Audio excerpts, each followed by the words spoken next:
Bonjour, je suis le docteur Philippe Klein. Je vous parle depuis Wuhan, où nous avons subi cette terrible épidémie de coronavirus.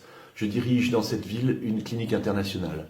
Cela fait maintenant 2 mois et demi qu'a débuté à Wuhan une épidémie que les autorités scientifiques chinoises ont rapidement imputée à un nouveau virus qu'aucun système immunitaire ne connaît sur la planète, en l'occurrence un nouveau coronavirus. C'était pour nous une situation inédite, avec un ennemi inconnu et invisible, et il a fallu s'adapter jour après jour et lutter dans une véritable course contre la montre. Cette lutte a rapidement pris la tournure d'une guerre que nous avons menée avec un courage, une solidarité et un esprit de sacrifice collectif. Maintenant, je veux prendre la parole. Je veux prendre la parole pour expliquer aux Français ce qui s'est passé ici, afin qu'ils comprennent ce qu'il faudra faire chez nous pour arriver au même résultat. Même si la Chine vous semble très loin, même si les Chinois vous semblent différents, il s'agit du même virus, et ce virus s'attaque de la même façon à tous les êtres humains. Malgré tous les efforts réalisés en Chine pour arrêter cette épidémie, le virus est aujourd'hui en train de se répandre et de se multiplier en Europe et chez nous. J'ai vu sur la télévision française des spécialistes dire qu'il ne fallait pas s'inquiéter. Alors que la situation se détériore rapidement maintenant en France, ils se rappelaient, ces spécialistes, tout à coup, que le virus était passé par la Chine, que l'épidémie était maintenant finie en Chine et qu'il allait en être de même en France, peut-être sans trop rien faire. Alors, il s'agit là d'une méconnaissance totale de ce qui a été fait ici à Wuhan et dans le Roubaix, de cette guerre implacable qui a été organisée contre le coronavirus dans l'optique de protéger la Chine continentale et le monde, d'éviter une surmortalité et de permettre aux habitants de reprendre une vie normale, une vie sociale normale le plus rapidement possible. Écoutez-moi bien, les Chinois vont gagner cette guerre. Ils vont gagner cette guerre contre la montre en 3 mois.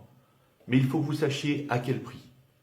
Vous devez absolument le savoir. Les premières alertes d'une probable épidémie à Wuhan sont arrivées fin décembre 2019. Puis les cas ont augmenté jour après jour pour s'accélérer après que l'on ait eu l'annonce que la transmission pouvait être entre les êtres humains. Les autorités chinoises, elles ont alors réagi en mettant en quarantaine la province du Hubei, où se situe la ville de Wuhan.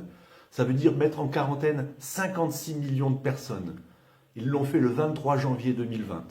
Au début, il s'agissait d'arrêter les transports en commun, les commerces, fermer les gares et fermer l'aéroport international, fermer les frontières de la province. En ce qui concerne les écoles, fort heureusement, elles étaient déjà fermées depuis plus de 2 semaines, car nous étions au moment du Nouvel An chinois. Les gens pouvaient à ce moment-là toujours se déplacer pour aller s'acheter à manger ou bien pour se promener. Pour nous, les médecins, il fallait absolument s'adapter à cette nouvelle situation. Nous manquions de masques, nous manquions de protection, nous manquions de lits. À ce moment, la prise en charge des patients présentant des symptômes peu marqués, c'est-à-dire 85% des personnes dans le cadre de cette infection, étaient confinés à leur domicile. À la mi-février, les autorités chinoises ont constaté que toutes ces mesures étaient insuffisantes.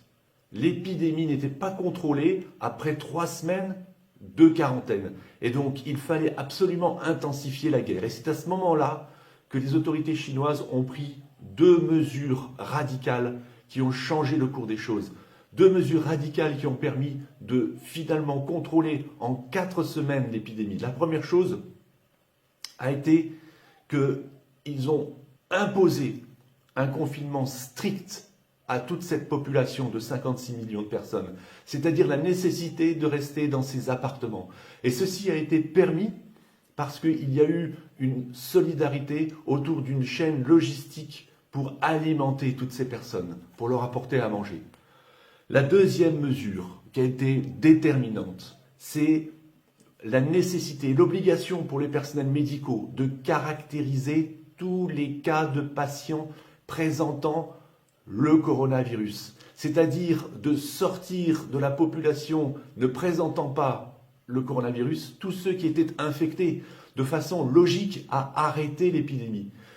Ceci a été permis grâce au travail des médecins qui ont isolé les patients présentant le coronavirus et les patients au contact de ces sujets sur des critères cliniques, sur des critères scanographiques essentiellement, car on sait que ce coronavirus donne des pneumonies avec des images tout à fait caractéristiques au scanner thoracique.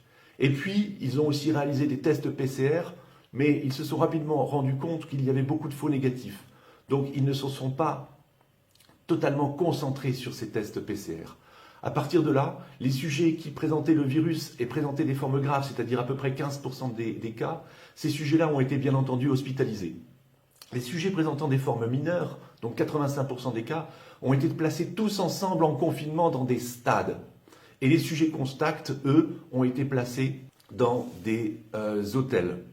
Je peux vous dire que la population chinoise, elle a adhéré avec courage, avec patience, avec solidarité, parce qu'elle a rapidement compris la gravité de la situation et qu'elle a rapidement compris les enjeux.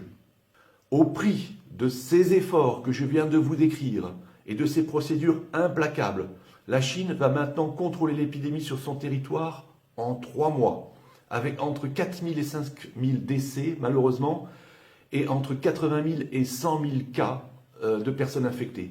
Mais que sont ces chiffres par rapport à une population de 1,5 milliard de personnes? Je vous parle ici parce que j'ai la conviction intime, pour l'avoir vécu dans ma chair, avoir vécu toute cette crise sanitaire ici à Wuhan, en Chine, que toute mesure moins performante que celles appliquées en Chine entraîneront un plus grand nombre de morts et des conséquences économiques désastreuses dues à une épidémie plus longue dans le temps. Je vous exhorte donc, vous, Français, à appliquer à notre façon, dans un souci de santé publique et dans un souci de protection des individus, les règles de maîtrise efficaces prouvées ici par la Chine, et cela le plus vite possible et de façon implacable. J'ai une pensée énorme pour les patients qui souffrent en France, pour mes collègues médecins et les infirmières, ainsi que pour toute la population. Je vous soutiens de tout mon cœur parce que je suis passé par là.